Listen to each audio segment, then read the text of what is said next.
উচ্ছেদ হ'ব নালাগে কিয় মাটিৰ পট্টা নিদিলে মাটিৰ পট্টা নিদিলেতো উচ্ছেদ হ'বই আমাৰ লগত সহযোগিতা কৰক যে বসুন্ধৰাৰ জৰিয়তে আমি প্ৰকৃত ভাৰতীয় নাগৰিকক আমি মাটি দিওঁ আমাৰতো আপত্তি নাই অধ্যক্ষ মহোদয় কোনোবা যদি প্ৰকৃত ভাৰতীয় নাগৰিক এজনেওতো তাৰ পৰামৰ্শ নিদিলে আমাৰ মুজিবুৰ ৰহমানক বাদ দি পৰামৰ্শই নাহিলে আপোনালোকৰ পৰা মইতো খুব জয়ন্ত মল্ল বৰুৱাক কৈ গৈছিলো যে আমাৰ মাইনৰিটি এমএলএ সকলে বসুন্ধৰাৰ ওপৰত পৰামৰ্শ দিব তই নোট কৰিবি ঘৰুৱাভাৱে তই মাতো ইয়াত আপুনি যে আপুনি নোট কৰিব মই কলো নোট কিবা হল নেকি ৰিপ্লাই দিব লাগে বোলে কোনোটো একো নকলে খালি দলগাঁৱৰ এমএলএ কৈছিল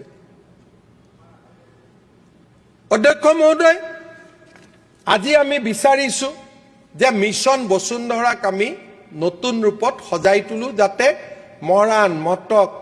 আজি আমি ইমানলৈকে প্ল্যান কৰিছো যে ফৰেষ্টত অকল ট্ৰাইবেলক ল্যান্ড পট্টা দিব পাৰি